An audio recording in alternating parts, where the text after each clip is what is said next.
Students, welcome back to the class on Foundation Engineering or Geotechnical Engineering 2. We'll continue with our discussion. We'll go to the next module, bearing capacity of soils.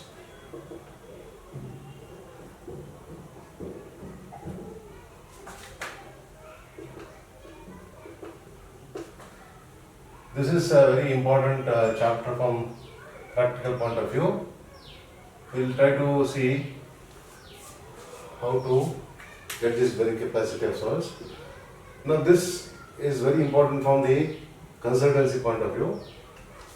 Now for any building, if you want to design a building, this comes under this module unit 5. Upper syllabus. Now let us see what is a foundation. Now when you want to design a foundation, whether it is a shallow foundation or a deep foundation, we need to do a geotechnical design.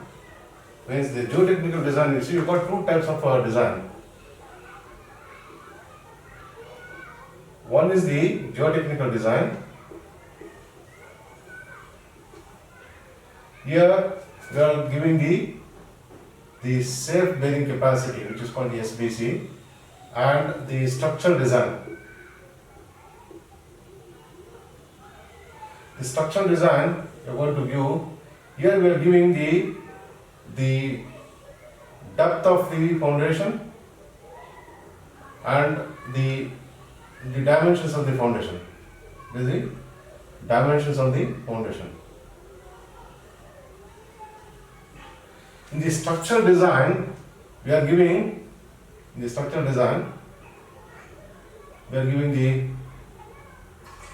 thickness of concrete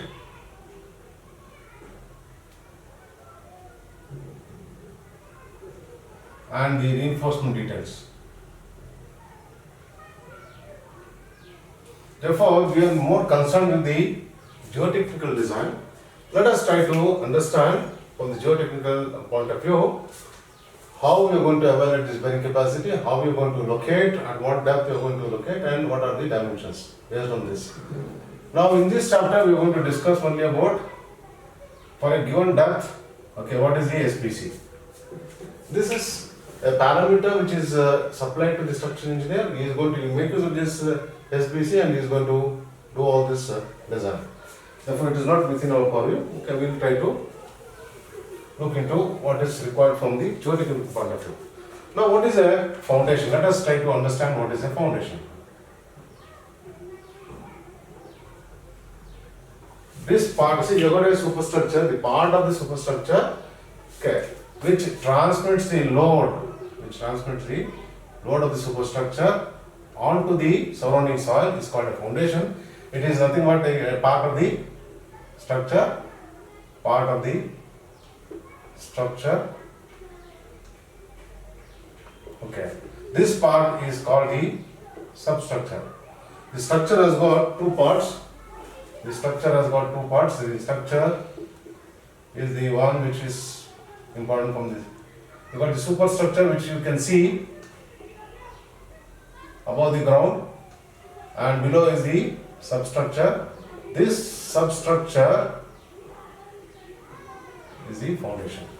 Now in the foundation actually we have, in the foundation definition, okay, we have the structural foundation and you have got the natural soil. The structural foundation is nothing but your substructure,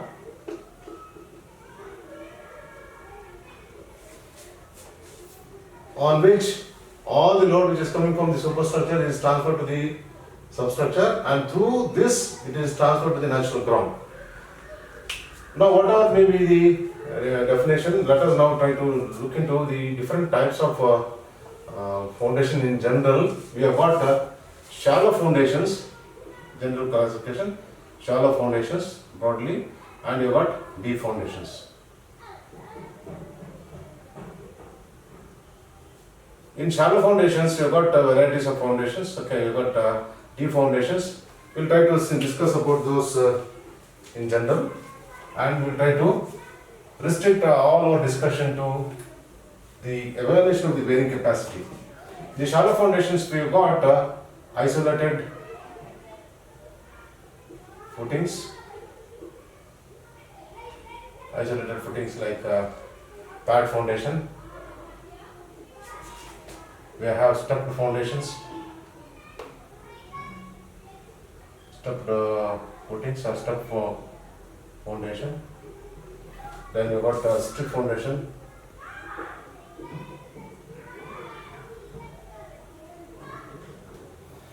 I think it would have been better if I had written on the floor. It becomes easy for you to understand. Shallow foundations. One is isolated footings.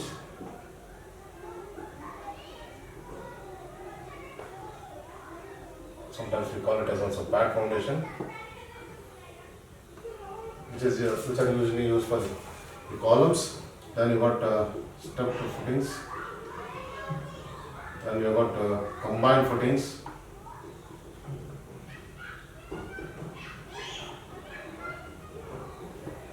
Okay, then you got strip foundation, nothing but strip footing, or is also known as wall footings. Then we have mat foundation or hard foundation.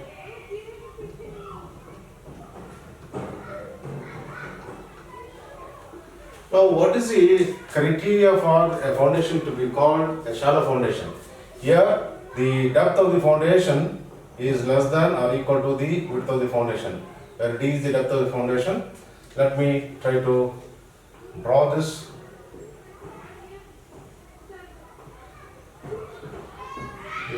This is the typical, this is the isolated footing for a column. This is the extension of the column. Okay, now this is the ground level. Now the footing has got certain spread. This is something similar to your foot. Okay, now why we need to give a foot? Okay, this footing. This is something similar to our leg. See, the stability is increased because of the increase in the bottom portion, which is nothing but your foot, and this is the leg. The same concept is here. Now this footing has got width B and it is placed at a certain depth D. In this case, if the depth of the footing is less than or equal to the breadth of the footing, then we call it as a shallow foundation. It's a general criteria. Okay, it's something because sometimes it may be slightly below. Okay, it may be more. The depth may be more than the width of the foundation. Still, it is considered as a shallow foundation. Now, mat. See, now what are the details of this? Okay, you got a step foundation, combined footings. When two footings are combined, it is called a combined footing. You got different combined rectangle footings, combined trapezoidal footings. You may have in an isolated footing, it may be a square footing, it may be a circular footing, it may be a rectangle footing. You got different based on the shapes. Okay, you got different. The strip footing is usually used for a wall. Okay, then in an area where you got too much of footings, more than 50% of the area is covered by footing area. Then what you can do is you can combine all the footings together to it's nothing but like a RCC roof. Okay, inverted RCC roof. Okay, it is called a mat foundation or a wrap foundation. This is usually used when your settlements are too excessive for the structural loading, and when you got erratic soil formation, then we try to bridge all the settlements and the variations in soil properties by using a mat foundation or a wrap foundation. Always it is preferred to use a shallow foundation. The very reason is that okay, when you try to excavate the soil, you know we are placing the foundation under known conditions. You know the texture, you know the soil profile. Therefore, the construction is also good. Now let us try to discuss about deep foundation. Then we'll understand what is the disadvantage of using a deep foundation. But when it becomes inevitable at a shallow depth, when I am not getting a good capacity to bear the load which is coming from the structural structure, then we go for the deep footings. Deep footings or deep foundations. Let me call it as a deep, not a footing, it's a deep foundation. In this we have got commonly used is pile foundations. We have enlarged, they are called piers. Then we got belt piers. Okay. Then we got this Kaizal foundations. Then we got well foundations. These are usually used in waterfront structures.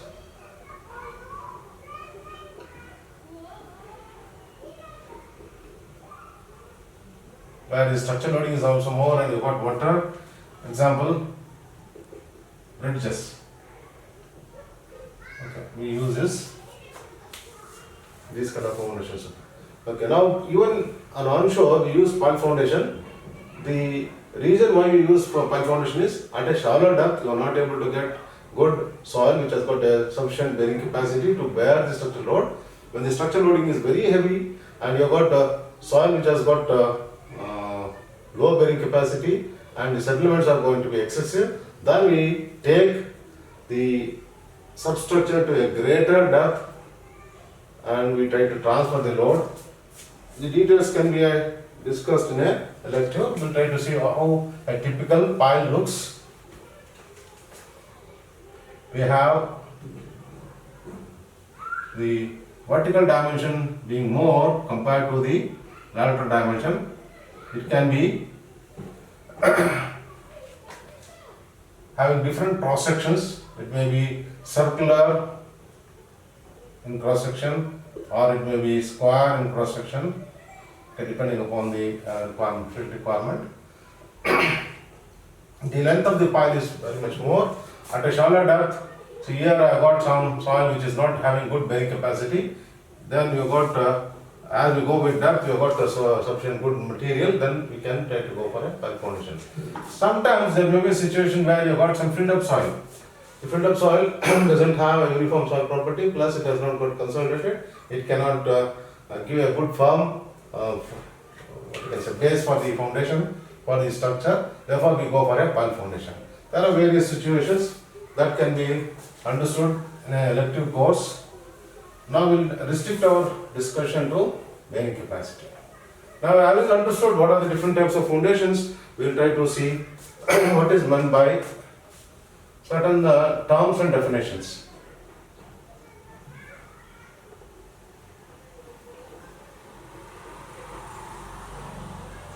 All of us have understood what is meant by overburden pressure.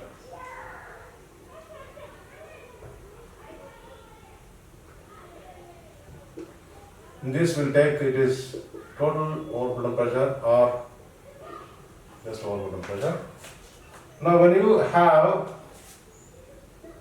a soil layer, okay, now at any depth I can find out what is my, so let us say I want to find out at this depth, okay, 1, 1. If this height is h1, now I have got a unit weight gamma 1. Let us say this is H2, this is gamma 2. If I want to find out what is the weight of the soil at this layer, this stress is nothing but, we write it is gamma into H1. How does it come? Now what is, this is a pressure or stress. What is the definition of pressure? Pressure or stress is nothing but load by area. Now, if I take, it is thus stressed because the load column of soil. Now, if I take a unit area, let us take let us try to take this column of soil.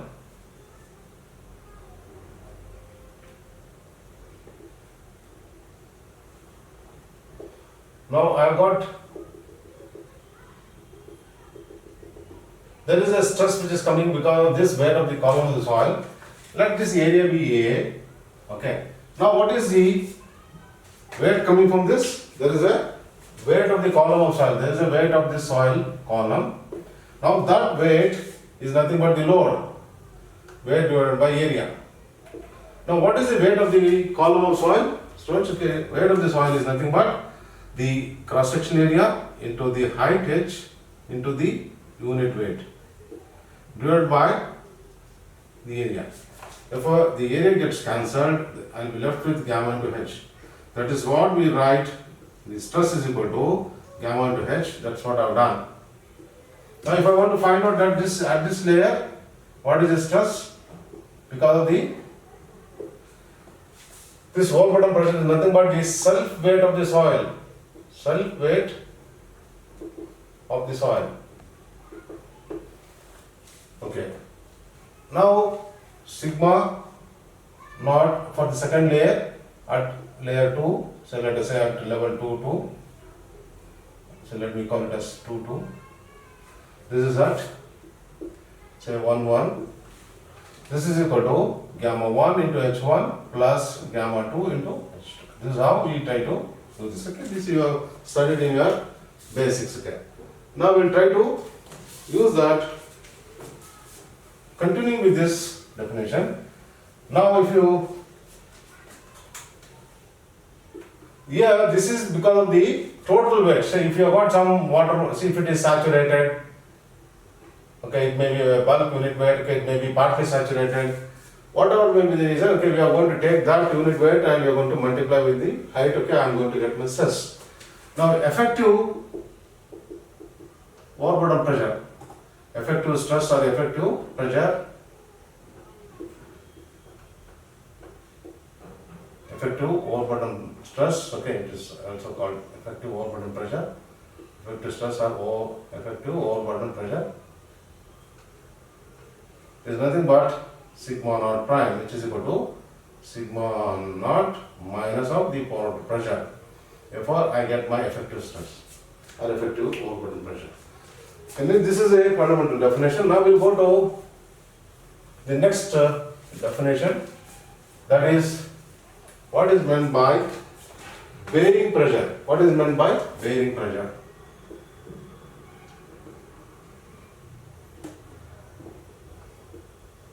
Students will have to understand the difference between bearing pressure and bearing capacity.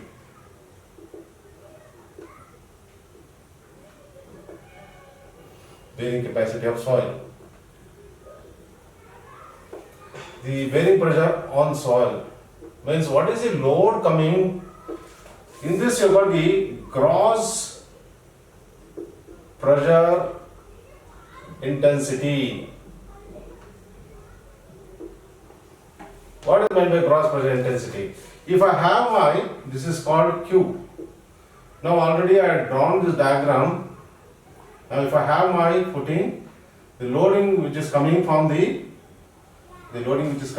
structure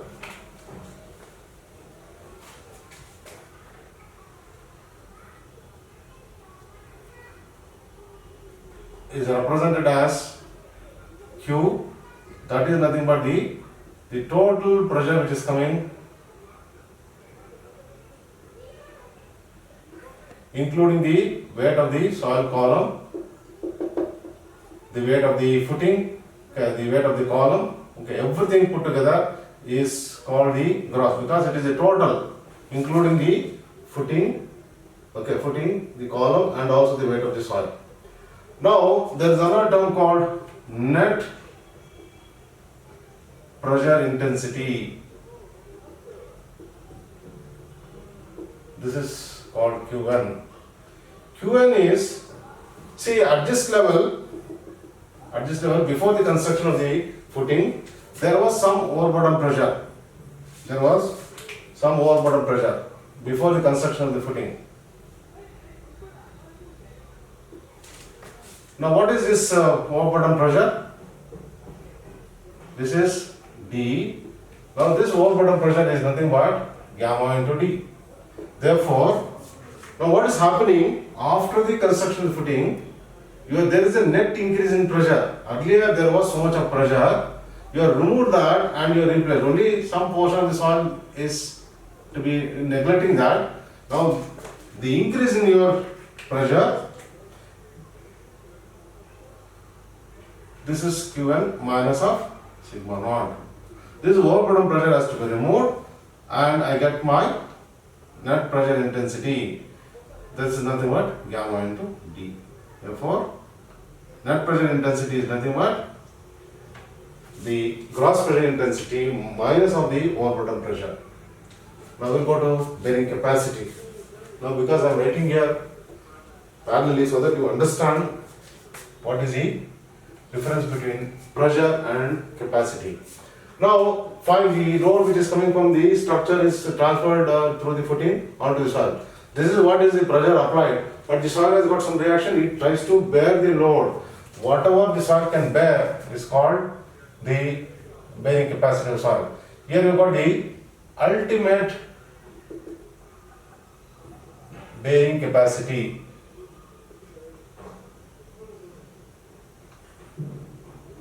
See, the capacity of soil is called something like the strength of the soil, whereas pressure is nothing but like stress, means what is induced externally.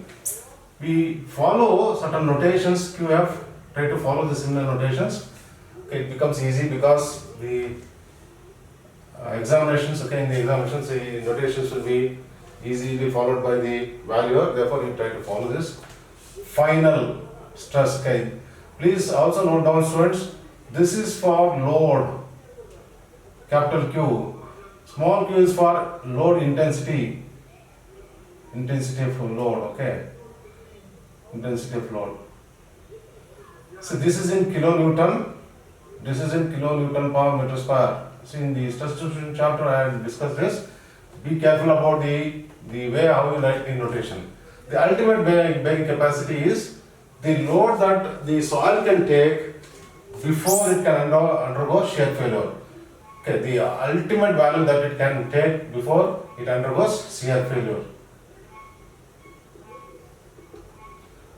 Okay, till that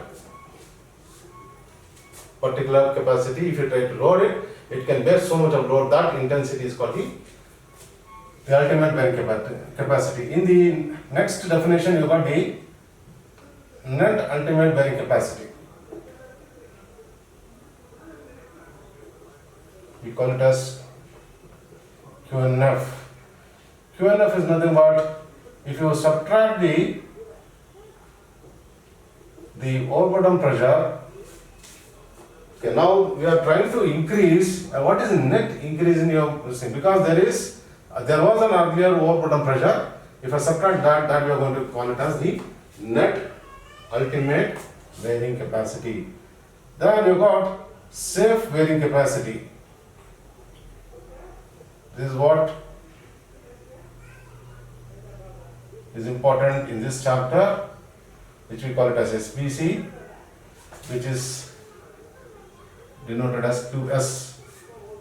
This safe bearing capacity, QS, is simply the ultimate bearing capacity divided by some factor of safety. We get your safe bearing capacity. There is one way of defining. The other way of defining is, say, why we should apply the factor of safety to the ultimate value, because I need to apply to this only to the load that is coming, extra load. Therefore, what I do is, the other way of defining is Q is equal to QNF divided by factor of safety plus gamma D. Therefore, what I am trying to do, I am applying factor of safety only to this. Now, what is this for QNF? QNF is nothing but, okay, QF minus of gamma D. Therefore, I am applying only this QNF is the less of that overburden pressure. Therefore, I am trying to apply factor of safety to only the net increase in the pressure, and for that pressure the net capacity to bear the load. For that I am applying factor of safety, and I am going to add the Now we can evaluate by two methods and you can substitute. There will be slight difference but nothing to worry. From the examination point of view, you can do both or you can do this, okay, whichever is convenient. You will be still getting marks. Okay, nothing to worry. Now we'll go to the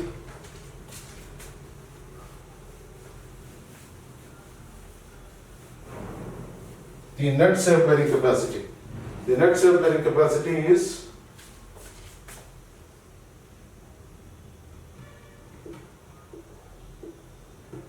net safe bearing capacity. This is called QNS. Earlier you had written this. QNS is equal to QNF divided by factors of T is called. There is another term called. Now these are all which are evaluated based on your ultimate bearing capacity. Now this is based on shear criterion. Okay. Now we have got a term called based on Q settlement, means this is based on the settlement criteria. Okay, when this is called bearing capacity based on. So now you prescribe a settlement. Okay, now I want to allow a maximum settlement of say 40 mm. I prescribe this either 40 mm, it may be 30 mm, in certain cases it may be just 5 mm. Now based on this, okay, if I set a settlement, if it exceeds this, okay, you are not going to allow this, okay. This is the maximum settlement. Therefore, if I have this settlement occurring in the field, what is that maximum load that I can allow? That intensity is called the settlement from the settlement criteria. That is the safe bearing capacity based on settlement criteria. There is another term called allowable bearing capacity. The final definition, this is very important. QA. This is the safe against shear failure and also from excessive settlement. Therefore, you are going to prescribe that it is safe both against shear failure and also having excessive settlement. It will not fail in settlement also. Therefore, this is called allowable bearing capacity. Finally, there is called presumptive bearing capacity. Presumptive bearing capacity, these are assumed values for a particular type of soil. These are coming in the building codes. This is based on experience. These are in the local building codes.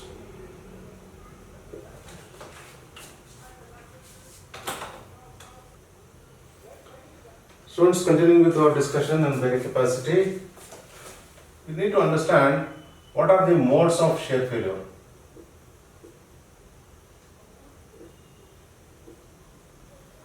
There are three principal modes of shear failure.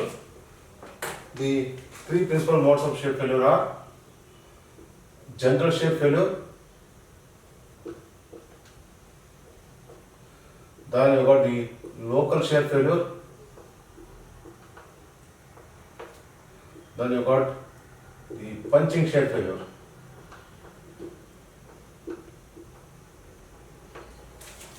Now let us try to discuss where you are going to experience such kind of shear failure.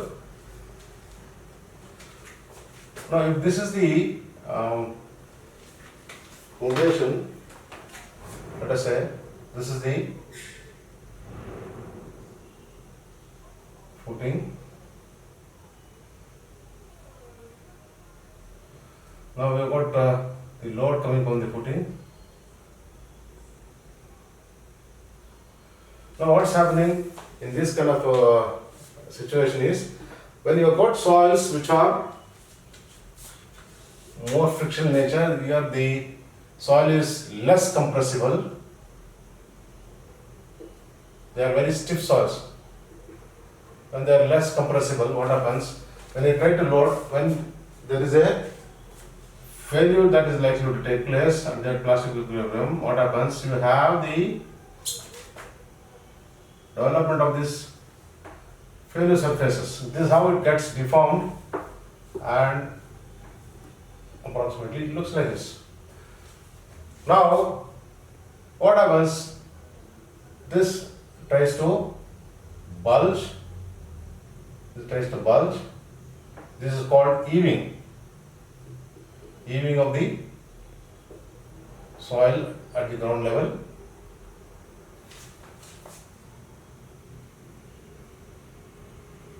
There will be a perfect eaving. Here the failure surfaces are well developed.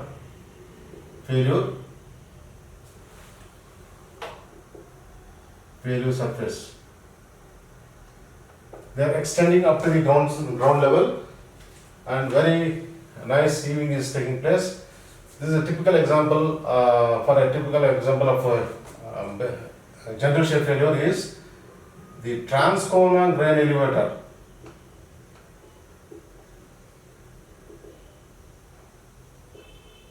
In Canada, in Quebec region, in the beginning of 20th century, they tried to store wheat grain in a particular region called Transcona region because of the connectivity, good connectivity with the railway lines very near to the coast. They brought all, because they were growing wheat and they were exporting. Before exporting, they had to store it in particular place.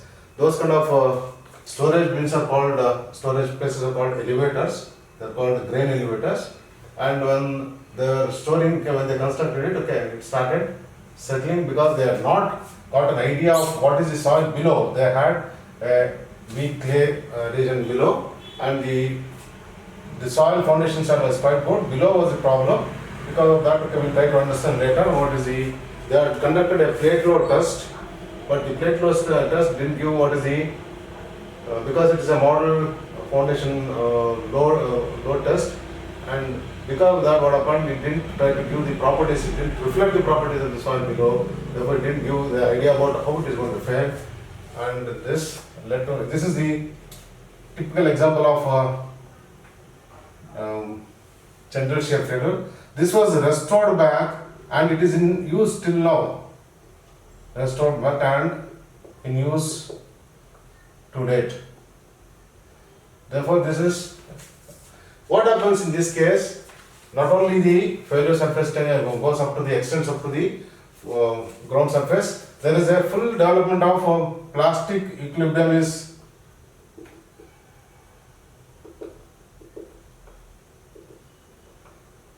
fully established, fully developed. Means there is sufficient deformation, not sufficient deformation, sufficient transfer of the load for the entire region, and it leads to the heaving and the tilting take place. The characteristic is that heaving takes place, and as a consequence of this plastic equilibrium being developed, failure surfaces extend up to the ground surface.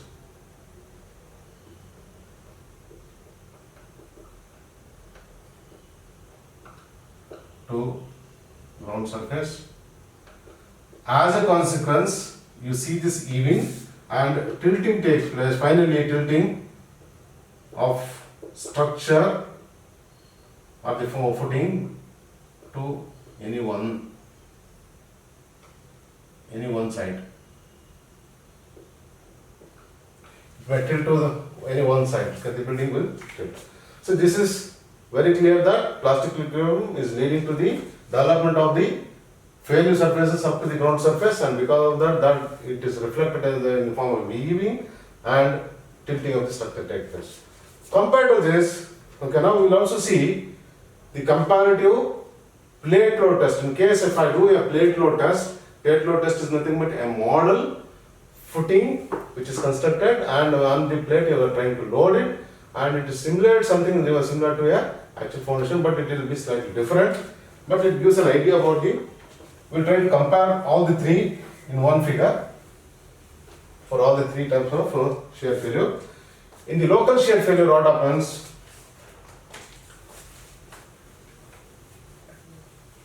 This can take place in highly compressible soils. Highly compressible soils. what happens in this case, if this is the footing, the loading is going to lead to some settlement of the soil in this zone near the foundation, and the failure surfaces don't extend, okay, it goes up to this, it is not filled, okay, there will be slight deformation that can be seen at the ground surface, because the failure surface is not extending up to the ground surface, and in other words, it is indicating that the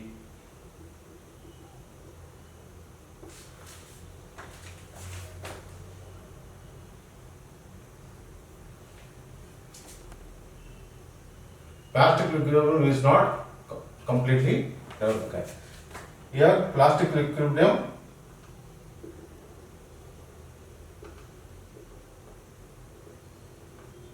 not completely developed,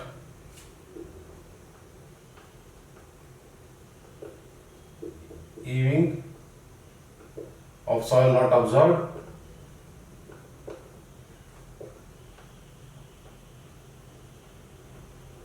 and no tilting will take place.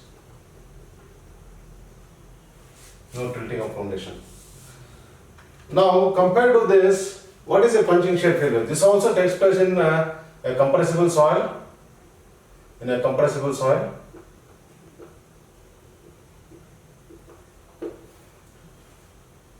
In compressible soils. Now, let us try to see directly at for deep foundations. Now, it is very clear because the name itself indicates it's a punching. Okay, there is a punching action. Now, this is the footing. What's happening here? There is a punching action.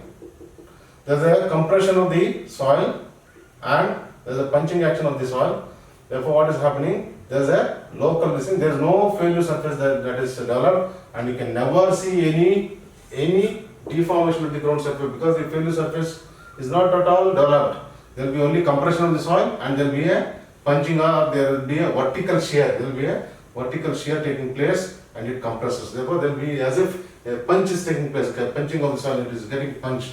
So these are the three types of shear failure. Now we will try to see in terms of plate load test data, if it is done in such kind of soils, how does it look?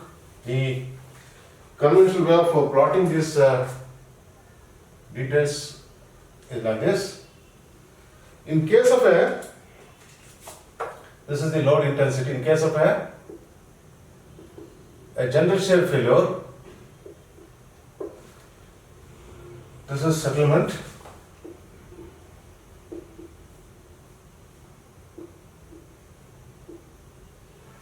Usually we plot it in millimeters. Now, in a general shear failure, what happens? The load deformation curve will be something like this.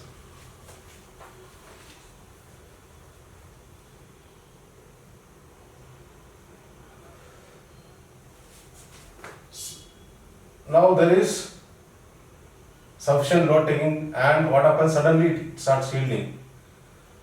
Okay, then the deformation, you can see here, the strain value is not much.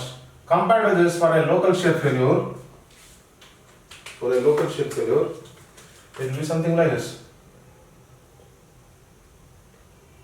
There is a continuous deformation. See here, there is a perfect yield. There is a yielding. There is a load capacity, and afterwards it starts yielding, and there is a deformation. Here, see, it is going to fail. Whereas in a local shear failure, it keeps on deforming.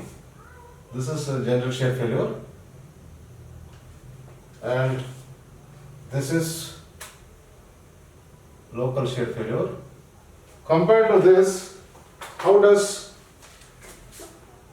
a local shear failure, means the punching shear failure? It will be something similar to a local shear failure, but the load will be still less load intensity, but it keeps on deforming. There is no yield. Okay, here there is a perfect yield. It has yielded. Okay, there is no further increase in your load.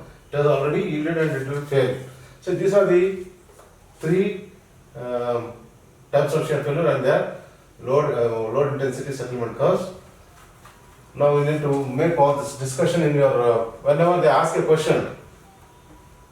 Write a short note on modes of shear failure. You have to write all this. You have to list this, and you have to give all the characteristics of. You have to draw the diagrams, and you have to give the plate load test, and try to explain all this thing through a plate load test. Very clearly, there is a yield, and there is no yield here, and there is a lot of deformation.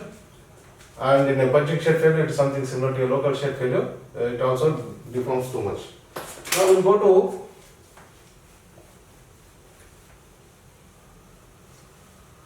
later. I will give you the what are the criterion for differentiating local shear failure and general shear failure. Now we have got to bearing capacity theories. Now let us look at what are the different bearing capacity theories. How to evaluate the bearing capacity? Bearing capacity can be evaluated by the building codes. Okay, we have got the building codes.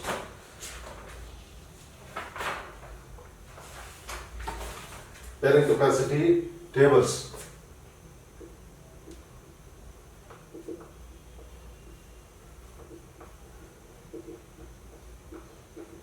These are available in various codes. The second one is called analytical methods. Analytical methods. Third one, we try to use, as already discussed, use plate load test.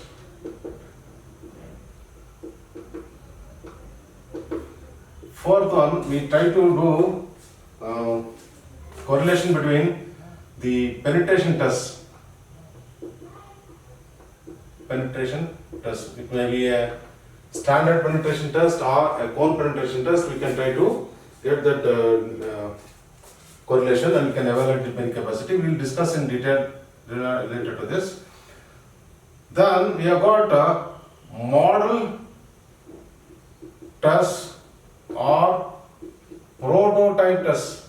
Prototype means we actually construct a footing and try to see whether that footing is going to, how it is going to behave, and we can evaluate the property, means are the value of the bearing capacity. Or I can do model test. You can do a model plate load test. This is based on Hausel's method. Hausel's method is based on the model test. Okay, we will try to see. Then you got some laboratory tests. Laboratory tests are very simple tests, but these are meant for only clay, so we cannot do, they use it for case. But we will try to see what are the analytical methods. Now, there are various methods developed by various researchers, starting from Fellenius.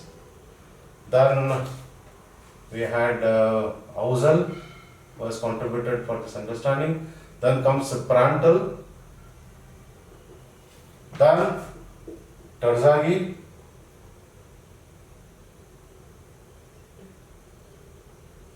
Then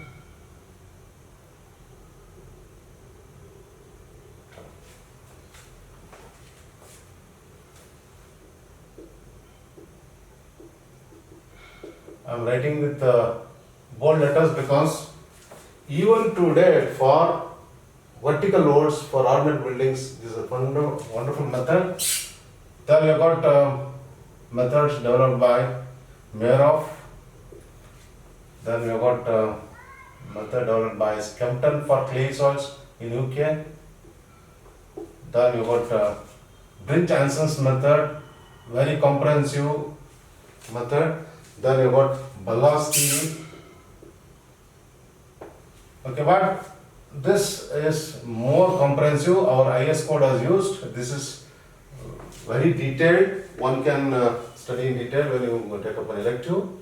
But in this, we will try to take both Terzaghi's theory and Meyerhoff's theory and try to understand what are the differences and what are the methods to get your bearing capacity, what equations they are given. We'll try to get into the details of Terzaghis theory and Meroff theory shortly now. So now we will see how Terzaghi, using Prandtl's theory, he extended Prandtl's analysis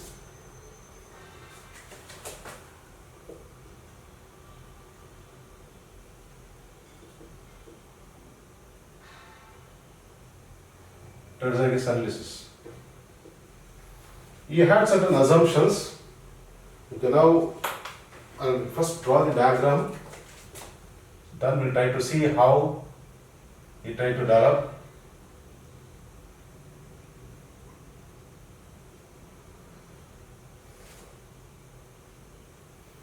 If this is the footing,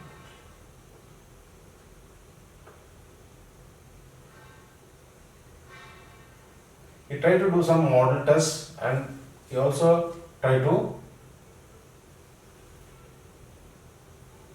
do some analytical studies, and these are the patterns which he observed in the laboratory.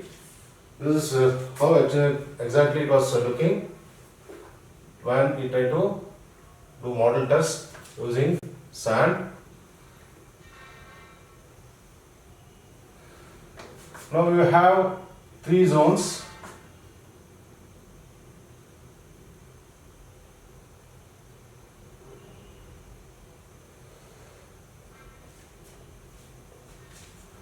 We'll try to see what are those three zones and try to understand how these three zones are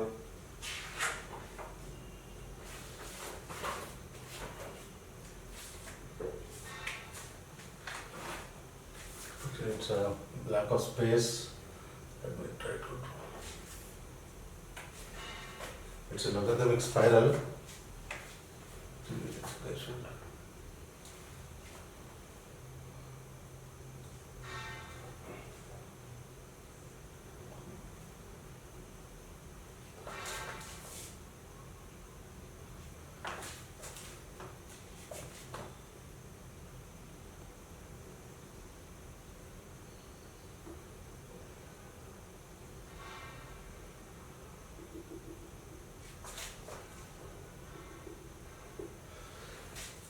Now, students, what he did is, he assumed that this failure surface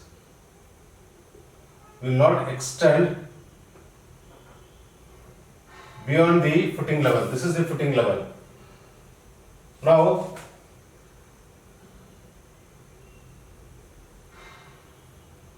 he called this as zone 2 and this is zone 3. Okay, now he tried to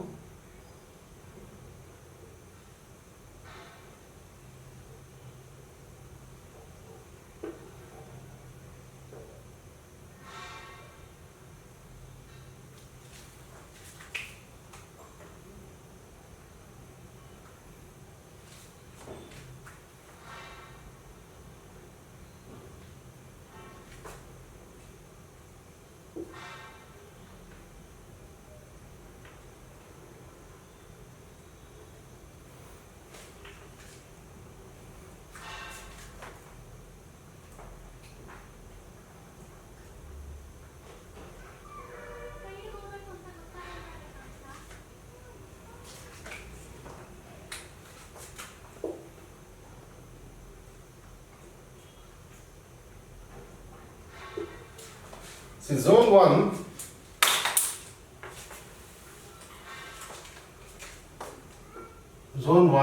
is an elastic zone. Means this is acting as if it is part of the foundation. In zone 2, it is a zone of radial shear.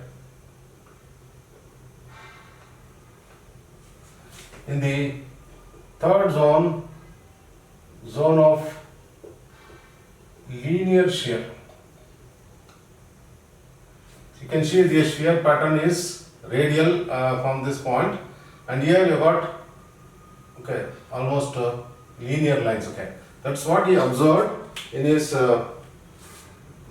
model studies, and he assumed that this failure surface will not extend beyond the. Now for his analysis, now what is the contribution that is going to come from this failure surface? Definitely there is going to be some contribution. Therefore what he did is, he tried to use an equivalent overburden pressure. This is gamma into D. This is the depth of foundation D. He tried to replace the contribution for this as by an equivalent surcharge. Now let us see what are the assumptions.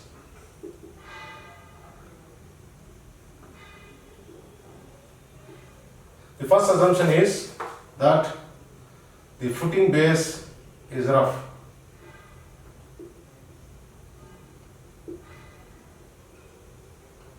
The base of the footing is rough, means there is a friction that is there. Okay. Then we assume that this theory is applicable for shallow foundations. That means to say, if this is the width of the foundation B, this is B, this is D, your D is less than or equal to B. The third assumption is that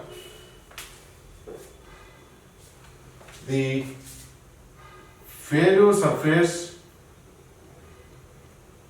already I told you, failure surface does not extend beyond the footing level.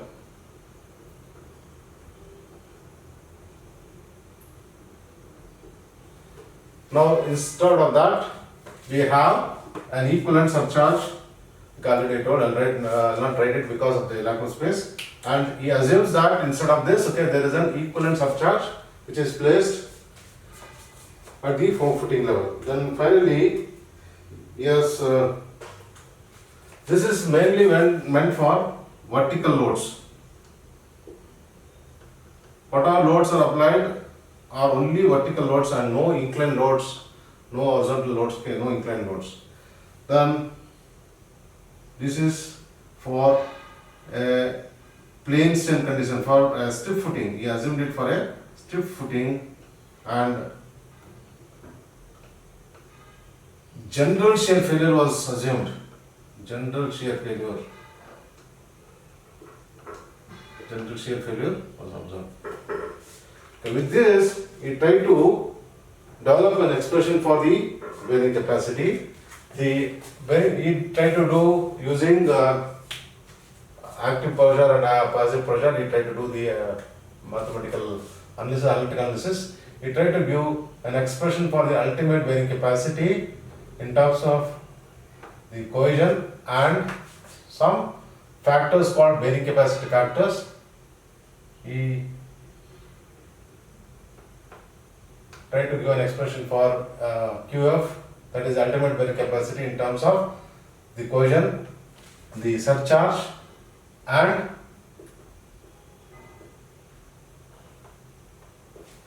students try to understand, this is very important. This is the first term called the cohesion term. This is the surcharge term, and this is, because the width is involved, this is the width term. Please understand the mechanics.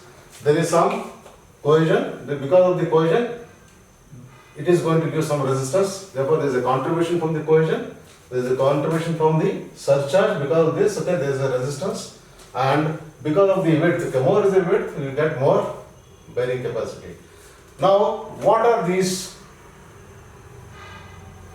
These are called NC, NQ and N gamma are called the bearing capacity factors, and these factors are a function of the angle of internal friction. They are not dependent upon the cohesion, it are dependent only. You try to give those expressions and write those expressions, and NC is for the cohesion term, NQ is for the surcharge term, N gamma is for the width term, where you got the gamma. Okay. Now we will try to just see quickly what are the expressions he gave, mathematical expression for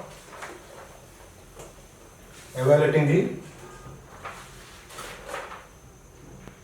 NQ is equal to A square divided by 2 times of cos square of 45 degrees plus 5 by 2, where A is equal to e to the power of 0.75 times of pi minus 5 by 2 into tan phi. Then NC is equal to NQ minus 1 into cot phi, and N gamma is equal to tan phi divided by 2 into tan square alpha divided by cos square alpha minus 1. Actually, this term is called Kp. Kp depends upon the quotient of passive earth pressure, and it depends upon the angle of interflexion. Okay, these are the bearing capacity factors one can evaluate. Okay, everywhere you can see phi is involved. If you evaluate the value of phi, you can try to get your bearing capacity factors. We'll try to see what are the differences between the general shear failure and the local shear failure. He has given how to evaluate the value of phi and how to get those. He has tabulated all those values in terms of with this expressions. He has tried to evaluate the values of bearing capacity factors, and it has been tabulated. You can see in any standard textbooks.